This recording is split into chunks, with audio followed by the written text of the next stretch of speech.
Good morning. I am starting a new piece this morning. I'm doing watercolour on 300 gram 100% cotton paper. My paper is not yet wet and I have taped it down, and it's quite heavy bodied, so it shouldn't buckle too much. There'll be a little bit of stretch today, but that's what I want. I'm only going to put down my background colours today, and to start off, I've put down my masking fluid in areas that I want to keep white as the background paper coming through. I'm doing a field of flowers, so these would then represent obviously the white flowers that's going to be in my piece. So the materials I'm working with to put down my background today, it's going to be clean water and enough of it. Wide brushes, and my wide brush to lay down the water first, and then I'm going to be using a wider faced brush to be able to speckle paint, and a heavy brush that be able to carry quite a lot of water through and disperse my paint evenly into that wet surface that I'm going to prepare.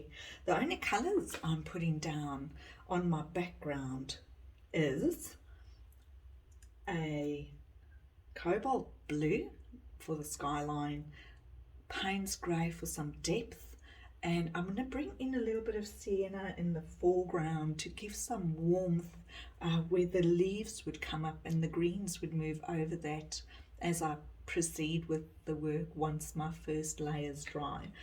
So the only other thing that you can see out on the table today is a little bit of alcohol ink, and I'm using the beautiful magenta colour today, and I've already diluted that down with water.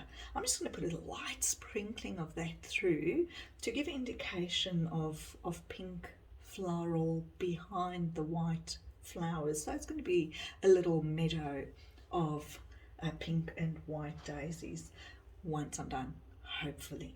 So here we go. Let's start by putting down water, and make sure that you're quite generous in your application.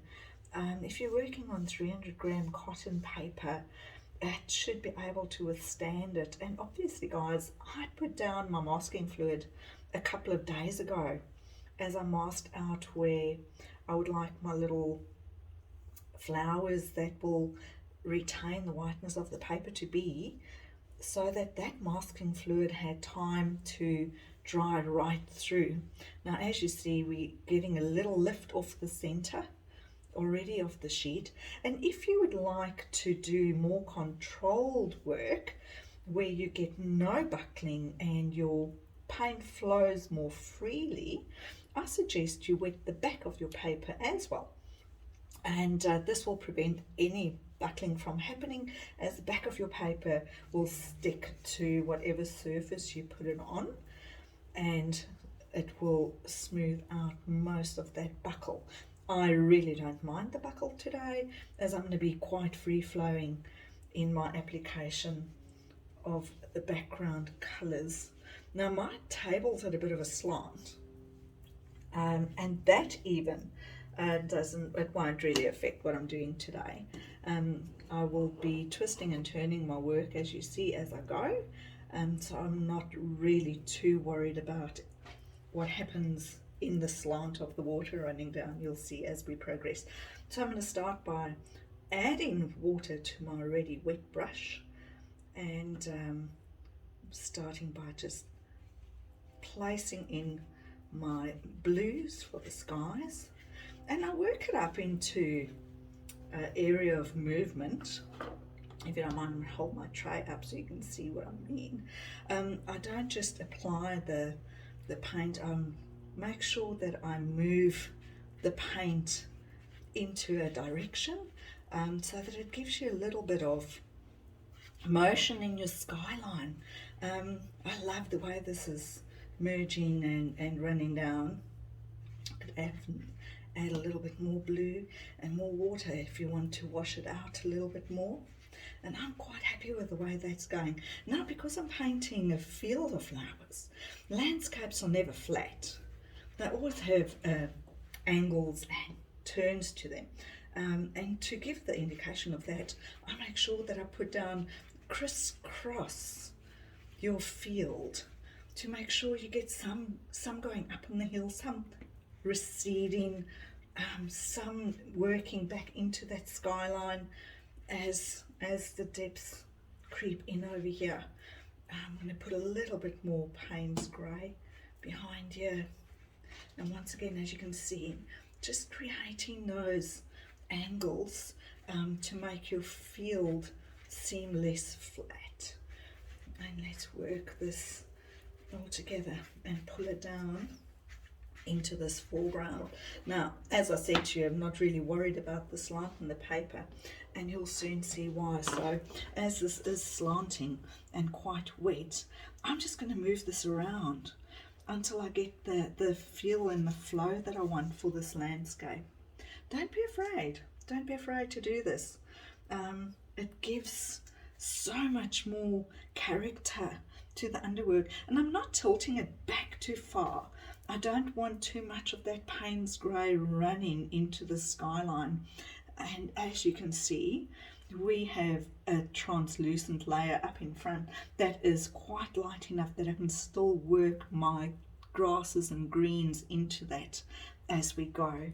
Now, to be able to lighten my skyline and bring that idea of water through, or of air through, I should say, what I've got here is a little bit of gouache that I've mixed quite well with water, so it's quite thin, and I'm just going to flick that through right in the start, right in the beginning, because there's going to be quite a bit of light coming through the tips of the flowers, and I'm using all of that I've mixed previously just to bring it in, and you'll see it will evenly disperse as it dries. And even where there's bits coming through closer up in your foreground, we have white flowers going, so that's quite okay as well. Now let's rinse this brush out, make sure there's no more gouache left in it. And as you see, my gouache was very runny because there's hardly any, there's no colour dispersed into my water. That shows me that my gouache will move and disperse into this background beautifully. Pooling starting to happen, just move it around, and remember, you creating those layers in your landscape. So remember your angles and just bring them through again. I actually quite like what's happening up here, and I'll actually even move that in there. Now if I can grab a sponge, I have these little sponges at hand when I work. They're those little cleaning sponges, and I find they're just super for lifting up heavier areas. I just cut them to smaller sizes, and as you dab your wetter areas where you know your pooling's happening, I actually like this. This is creating a beautiful little edge. Here we go. Can you see that even as the pooling's happening, it's creating a little bit of depth to some areas? And that's why I say, don't, when you're doing a looser piece, it's something that you don't really need to worry about as much.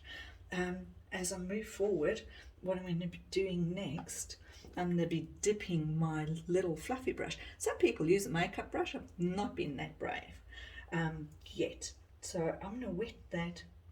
Once again, dip it in my ink that's already been diluted. I would say a couple of drops of ink to quite a bit of water, and I'm going to start dispersing that through.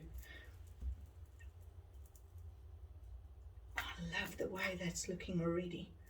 Now as you see, it's a little heavy on the one side, and that's also quite okay, because once again we have our little sponge at hand, and where it's too closely knit together, just lift it off.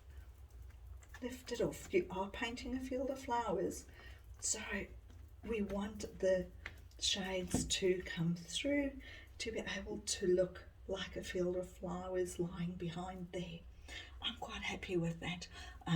As you can see, my little meadow is going to be quite heavy with the pink on this side, and I've got quite a lot of white flowers on this side, so I think that will balance out beautifully. I'm quite happy with that.